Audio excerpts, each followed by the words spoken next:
मैं Raju Kumar Pandey Usha Martin world school के online शिक्षा अधिगम प्रणाली में आप सबका स्वागत है। हम लोग पिछली कक्षा में मेरे संग की औरतें जो मृदुला गर्ग द्वारा रचित एक संस्मरण है उसके बारे में पढ़ रहे थे। तो हम लोगों ने पिछली कक्षा में मृदुला गर्ग के जीवन से परिचित हुए थे तथा इस संस्मरण के पहले अंश को हम लोगों ने पढ़ा था। तो पहले अंश में मृदुला गर्ग ने बताई है कि उनकी एक नानी थी और नानी की एक ज़िद थी कि उनकी बेटी की शादी एक किसी क्रांतिकारी यानी जो स्वतंत्रता सेनानी हो ऐसे लड़के के साथ हो, जिसके लिए नानी जो है अपने पति के मित्र प्यारे लाल शर्मा को बुलाती है और उनसे कहती है कि आप मेरी बेटी के लिए वर ढूंढिएगा, मतलब लड़का ढूंढिएगा। मैं नहीं चाहती हूँ कि उससे किसी आज्ञाकारी के हाथों उसकी शादी हो, इसलिए वो प्यारे लाल से ये सारी बातें कहती है। उसके बाद हम कहानी के आगे के अंशों को पढ़ते हैं। आगे अंश में लेखिका क्या कहती है। संस्मरण के अगले अंश में लेखिका कहती है, खैर इस तरह मेरी माँ की शादी ऐसे पढ़े लिखे होनहार लड़के से हुई जिसे आज़ादी के आंदोलन में हिस्सा लेने के अपराध में ICS के इम्तिहान में बैठने से रोक दिया गया था। अंत में लेखिका की माँ की शादी ठीक होती है। और शादी किससे ठीक होती है? तो एक ऐसे युवक से, एक ऐसे लड़के से जो आज़ादी की लड़ाई में हिस्सा लिया था, आंदोलन में हिस्सा लिया था, जिसके वजह से उस युवक को यानी लेखिका के जो पिता थे उनको ICS के इम्तिहान में बैठने नहीं दिया गया था। ICS का यहाँ फुल फॉर्म होता है इंडियन सिविल सर्विस। उस इम्तिहान में उसे नहीं बैठने दिया और जिसकी जेब में पुश्तैनी पैसा धेला एक नहीं था, यानी उस लड़के के मतलब जो लेखिका के पिताजी जो थे उनके पॉकेट में एक पैसा धेला का मतलब एक फूटी कौड़ी भी नहीं थी। माँ बेचारी अपनी माँ और गांधी जी के सिद्धांतों के चक्कर में सादा जीवन जीने और उच्च ख्याल रखने पर मजबूर थी। माँ जो है, इन लेखिका की जो माँ है, वो अपनी माँ मतलब नानी और गांधी जी के चक्कर में पड़कर मतलब उनके सिद्धांतों से वो बहुत प्रभावित थी। उन्हीं की तरह वो जीवन जीती थी, माने सादा जीवन उच्च विचार वाली। जिस तरह गांधी जी के विचार थे उसी तरह उनके भी विचार और ख्याल थे। हाल उनका यह था कि खादी की साड़ी उन्हें इतनी भारी लगती थी कि कमर चनक का खा जाती थी। मतलब यहाँ पे लेखिका बता रही है कि उनकी माँ जो है जब खादी की साड़ी पहनती थी तो उनके कमर भी चनक जाती थी। चनक मतलब कमर में अकड़ आ जाती थी। क्यों आ जाती थी? क्योंकि बहुत दुबली पतली थी इसीलिए। और उनकी माँ को साड़ी पहनने भी नहीं आती थी। तो उनकी माँ क्या करती थी कि रात भर जग कर वे उसे पहनने का अभ्यास करती थी, जिससे दिन में शर्मिंदगी न उठानी पड़े। मतलब वो रात को पहनने का प्रयास करती थी कि कोशिश करती थी कि रात में जब वो सीख ले, अभ्यास कर ले, तो सुबह जब उठकर उन्हें साड़ी पहनना पड़े तो लोग उनकी साड़ी पहने हुए देखकर लोग उन पर हंसी न उड़ाए, तो उनको इससे शर्मिंदा ना होना पड़े, इस वजह से वो इस तरह का प्रयास करती थी। वे कुछ ऐसी नाजुक थी कि उन्हें देखकर उनकी सास यानी मेरी दादी, यहाँ सास मतलब कौन?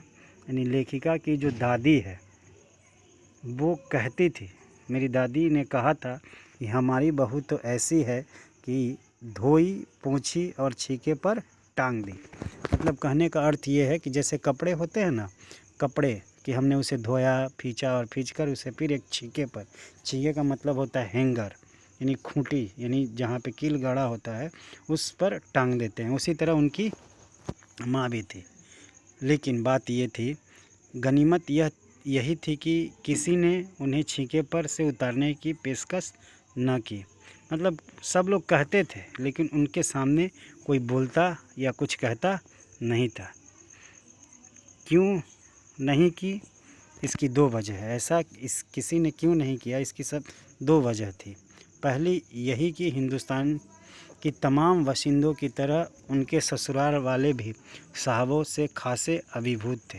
मतलब कारण क्या था कि लेखिका की जो माँ है, तो उनके ससुराल वाले वो सब जो थे वो हिंदुस्तान के तमाम बाशिंदों की तरह ससुराल वाले भी साहबों से खासे अभिभूत थे, मतलब उन्हीं की तरह थे। इसलिए ऐसा किसी ने नहीं किया। और मेरे नाना पक्के साहब माने जाते थे, मतलब उनके मायके वाले भी, मायके के भी यानी नाना जी उनके पक्के साहब माने जाते थे। इसलिए मतलब लेखिका जो थी वो ऐसे घर से बिलोंग करती थी, मतलब ऐसे घर से उनका संबंध था कि उनके ससुराल में उनके ऊपर कोई किसी तरह की कोई छीटाकशी यानी किसी तरह की कोई बातचीत नहीं होती थी। कारण यही था कि उनके नाना जी यानी लेखिका के माँ के जो पिताजी थे वो बहुत बड़े साहब थे। इस वजह से किसी ने कुछ कहा नहीं, बस जात से वे हिंदुस्तानी थे। बाकी चेहरे मोहरे रंग ढंग पढ़ाई लिखाई सब में अंग्रेज़ थे। मतलब वो अपने नाना जी के बारे में बतला रही हैं लेखिका कि उनका सब कुछ रंग रूप पढ़ाई लिखाई चेहरा मोहरा सब कुछ उनका अंग्रेज़ों की तरह था। इसलिए भी लोग उनसे डरते थे। मज़े की बात यह थी कि हमारे देश में आज़ादी की जंग लड़ने वाले ही अंग्रेज़ों के सबसे बड़े प्रशंसक थे। मतलब उस समय की बात बता रही हैं, 1947 के पहले की बात, कि उस समय जो लोग थे आज़ादी की लड़ाई लड़ने वाले जो लोग थे वो अंग्रेज़ों के ही सबसे बड़े प्रशंसक थे, मतलब शुभचिंतक थे। उसमें गांधी हो या नेहरू हो या मेरे पिताजी के घर वाले, सब लोग अंग्रेज़ों के प्रशंसक थे। भले लड़का, मतलब सब अंग्रेज़ों की प्रशंसा करते थे, लेकिन लड़का जो था वो आज़ादी की लड़ाई लड़ते लड़ते जेब खाली और शोहरत सिर करते रहे। मतलब लड़का जो है, जो लेखिका के पिताजी हैं, वो भले आज़ादी की लड़ाई लड़ते हों, लेकिन घर वाले उनके ससुराल वाले सब अंग्रेज़ों के प्रशंसक थे। दबदबा उसके साहबी ससुर का ही था, मतलब लेखिका के नाना जी का ही दबदबा था। एक आन बान शान वाले साहब ने उनके सिर फिरे लड़के को अपनी नाजुक जान लड़की सौंपी। उससे रोमांचक क्या कोई परिकथा होती। अब मतलब बता रही हैं लेखिका कि अपनी आन बान शान वाले साहब ने, मतलब जो नाना जी थे वो आन बान शान वाले थे, माने मान प्रतिष्ठा वाले थे, लेकिन फिर भी उन्होंने एक ऐसे लड़के को अपनी लड़की दी, सिर फिरे लड़के को, जो आज़ादी की लड़ाई, मतलब उनके अंदर आज़ादी का जुनून था। ऐसे लड़के के हाथों में लेखिका की माँ की शादी कर दी गई।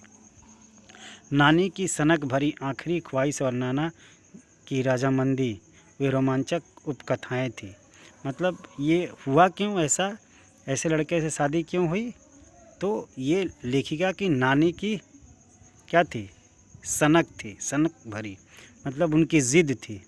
और नाना जी की राजामंदी, मतलब उन्होंने भी नानी की बातों को काटा नहीं, मतलब उसमें उन्होंने कोई हस्तक्षेप नहीं किया, जिस वजह से लेखिका की माँ की शादी जो है एक ऐसे युवक से हो जाती है जो आज़ादी आंदोलन का जुनून जो है उसके अंदर समाये हुए है, जो कहानी की तिलिस्म को और गाढ़ा बना चुकी थी। अब ये बता रहे हैं कि इस कहानी को और भी अधिक मतलब सुंदर और अच्छा बना दिया गया था।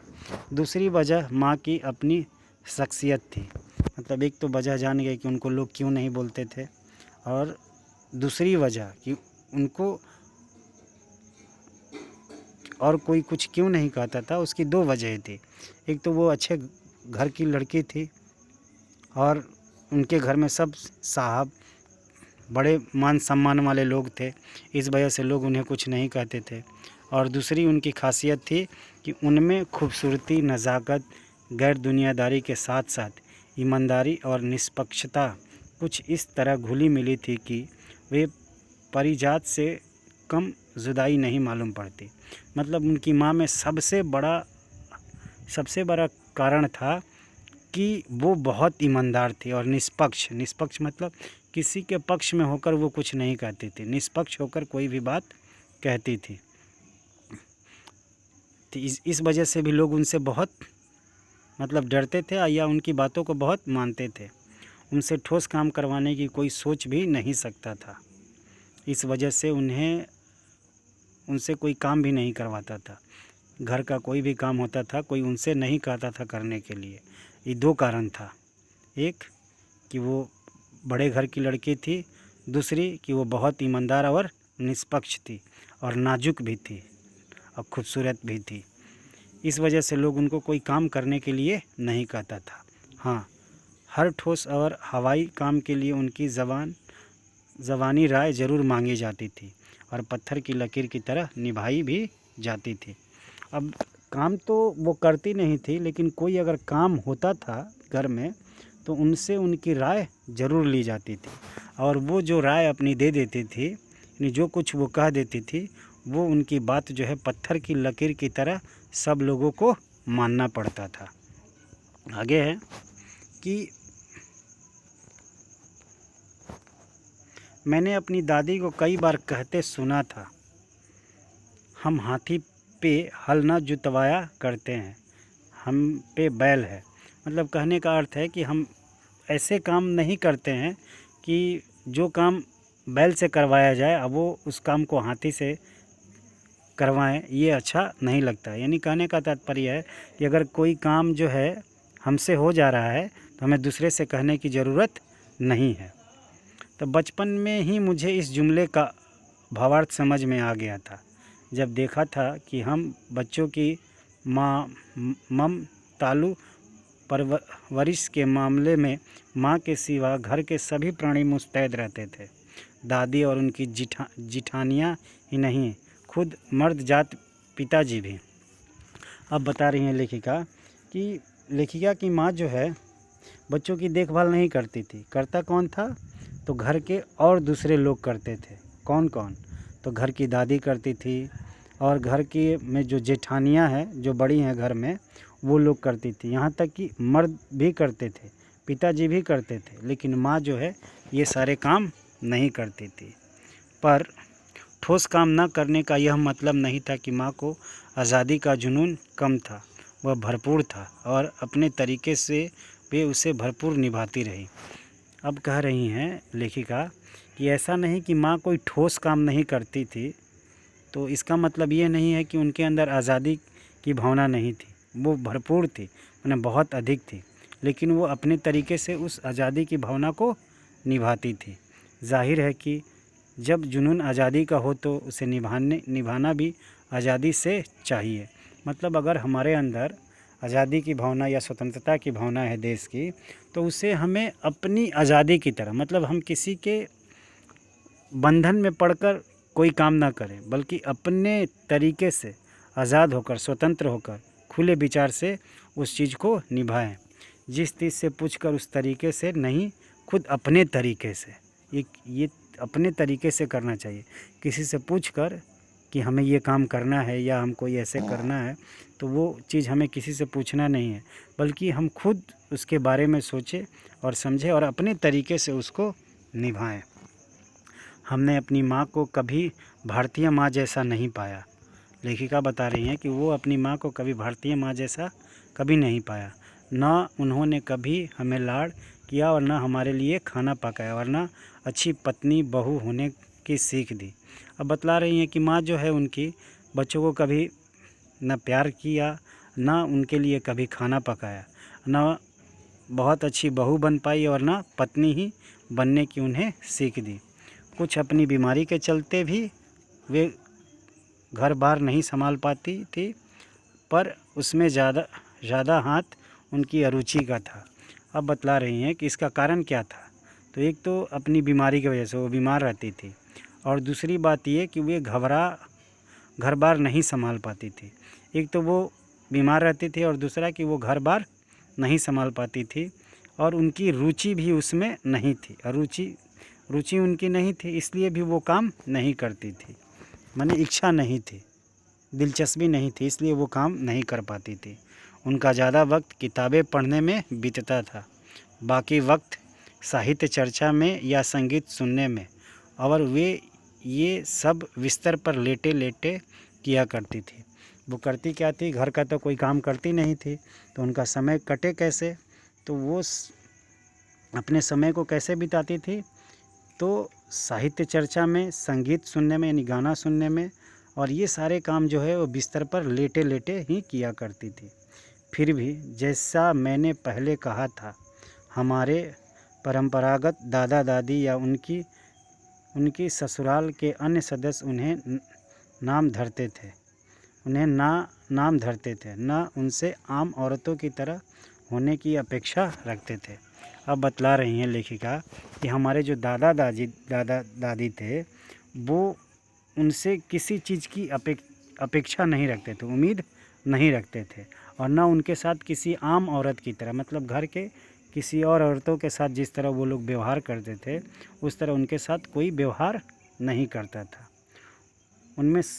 उनमें सबकी इतनी श्रद्धा क्यों थी, जबकि वह पत्नी, माँ और बहू के किसी परचारित कर्तव्य का पालन नहीं करती थी।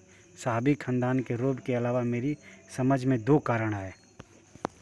वो बतला रही हैं कि फिर भी कुछ भी घर में काम नहीं करती थी, ना माँ का ही उन्होंने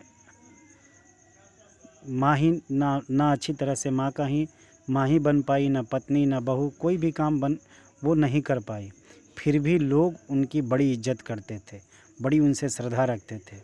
इसका कारण लेखिका को ये लगा कि वो साहबी ख़ानदान के रोब के अलावा, मतलब उनको लगता था कि साहबी ख़ानदान की है, बड़े घर की है, इस कारण से हो सकता है। या लेखिका बताती है कि ये तो कारण हो ही सकता है, लेकिन इसके अलावा और 2 कारण हैं जिसकी वजह से घर के अन्य लोग उनसे कुछ करने के लिए नहीं कहते थे। पहला कारण ये है कि वे कभी झूठ नहीं बोलती थी, और दूसरा कारण है वे एक की गोपनीय बात को दूसरे पर जाहिर नहीं होने देती थी। कारण क्या था कि उनके अंदर सबसे बड़ी बात यह थी कि वो कभी झूठ नहीं बोलती थी, और ना ही किसी की बात को किसी दूसरे से कहती थी, जिसके वजह से घर के अन्य लोग जो है उनकी बड़ी इज्जत करते थे, बड़ी श्रद्धा के साथ उनके साथ व्यवहार करते थे। पहले के कारण उन्हें घर वालों का आदर मिला था, यानी जो पहला कारण है, जब झूठ नहीं बोलती थी, इस कारण से घर वालों का आदर उन्हें बहुत मिला। और दूसरे के कारण, यानी दूसरा जो कारण है कि वो किसी की बात को दूसरे के सामने प्रकट नहीं करती थी, इस कारण उन्हें क्या हुआ, तो दूसरे के कारण बाहर वालों की दोस्त वे हमारी भी थी। माँ की भूमिका हमारे पिता बाखूबी निभाते थे। मुझे याद है बचपन में भी हमारे घर में किसी की चिट्ठी आने पर कोई उससे यह नहीं पूछता था कि उसमें क्या लिखा है, भले वह एक बहन की ही क्यों न हो। तो उनके घर का ऐसा माहौल था, ऐसा रीति रिवाज था कि उनके घर में किसी की भी चिट्ठी आती थी, कोई दूसरा पढ़ता नहीं था, जिसके नाम की चिट्ठी है वही पढ़ता था। और माँ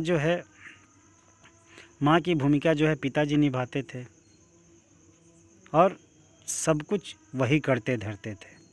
अब कहाँ संस्मरण के अगले अंश को हम लोग अगली कक्षा में पढ़ेंगे। धन्यवाद।